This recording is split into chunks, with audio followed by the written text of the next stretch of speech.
Yeah, you're good. All right. Who represents the 206? Seahawks. That's right. It's the Hawks. I want y'all to take a deep breath. Now picture yourself standing in a crowd of thousands of crazed Hawks fans, soaking wet from head to toe. Can you smell the salted peanuts and slight hint of beer flowing through the air? And right there, about 50 feet in front of you, is Cam Chancellor popping one of our hated rivals, Vernon Davis, right in the noggin. I've been fortunate enough to be a season ticket holder since I was 7 years old. And even though the Seahawks had some rough years, they are on an incline. Today, I'm going to share with you a little bit about Seahawks history, key players, and what to look forward to in the future of the Hawks. All right, first off, let me tell you how it all started. A day in 1976, a guy that goes by the name of Lloyd W. Nordstrom said, "Hey, Seattle needs one of them football teams." And in came the Hawks. Now you diehard Hawks fans out there might be saying, "Who is this guy?" Well, let me tell you. Lloyd died on January 20th of that year while vacationing in Mexico. It's sad because the guy who founded the Hawks never really saw them lace up their cleats and step out on that dark green Kingdome turf. How did the name of the Seahawks come to our team, you ask? Well, the way this great franchise got their name was by a fan contest where 20,365 entries came in, and Seahawks' name was suggested by 151 entrants. Over the 36-year lifespan of the Seahawks, there have been home games in 3 different stadiums: the Kingdome, Husky Stadium, and last of all, Qwest Field, which is now known as CenturyLink Field. So far, being a young franchise, and we have accomplished a good amount with 1 Super Bowl appearance, 2 AFC NFC championships, and clinging on to 7 division champs. There have also been 3 retired numbers, but one of which should sink in. Down in your heart, somewhere in each and every one of you, there's a little blue and green blood. And that number is retired for people like you.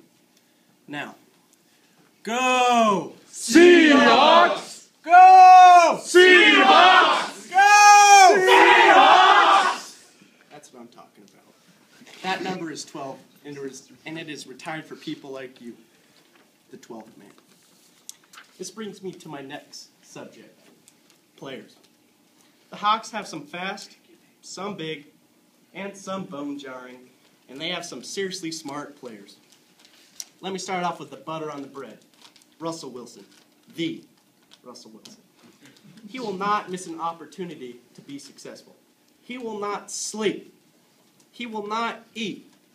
He will not rest, and he will not take a break until he is holding that trophy in the air with the blue and green confetti being littered over him as he stands next to good old Coach Pete, both sporting smiles from cheek to cheek. Russell Wilson is a bus driver, controlling where the team goes for their ride. Then there's my favorite player, Richard Sherman. The kid is a grade A smack talker. Whether he's calling out Darrelle Revis saying he can outperform him, John at old Tom Brady, or even taking a punch from a 330-pound lineman, Sherman gets the job done, with some smack talking as a side order. He's a glue to our defensive back group called the Legion of Boom. They're ready to attack at any moment, whether it's Earl, Cam, Brandon, or Richard. Just picture yourself as Vernon Davis trying to make a play. Then, boom! You're out like a light, and you bet yourself you ain't coming out on that field next week.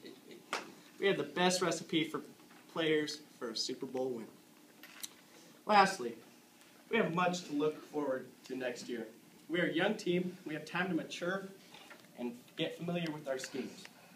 We are getting basically every single player back. And you know, Petey is going to find some outstanding college talent to throw on that navy blue with a touch of green neon jersey next year. We had our rookie quarterback carry us to a 2nd-round playoff game, and we almost won it this year. Can you imagine what will happen next year? Okay. The best part is we aren't just looking forward to the 2013 season, but for many years to come. And you bet you that 12th man will be helping them all the way to the Super Bowl. The Seahawks love standing in the middle of the field in front of the loudest fans in the NFL. I mean, who wouldn't want to play for a guy who runs up and down the sideline skipping like a girl or just kissed the boy of her dreams with that bubble gum clinging on to his teeth for dear life, headset flailing all over the place? This organization is on an incline, and it's only going to get better over these next couple of years. In conclusion, we don't have the best history in the NFL, but the history for the Seahawks is about to be made in these next couple of years. I don't know about you, but I wouldn't want to be playing on either side of the ball against this team, our team. As Hawks fans, we have a bright future. Remember that. Here's a quote from good old Pete that everybody should take and apply in their life. Did we win it in the first quarter? No. No. Did we win it in the second quarter? No. Did we win it in the third quarter? No. Did we win it in the fourth quarter? No. Yes. Yes, we did. You keep fighting till the end, even if you are down, and you can always climb right back up to the top. Thank you.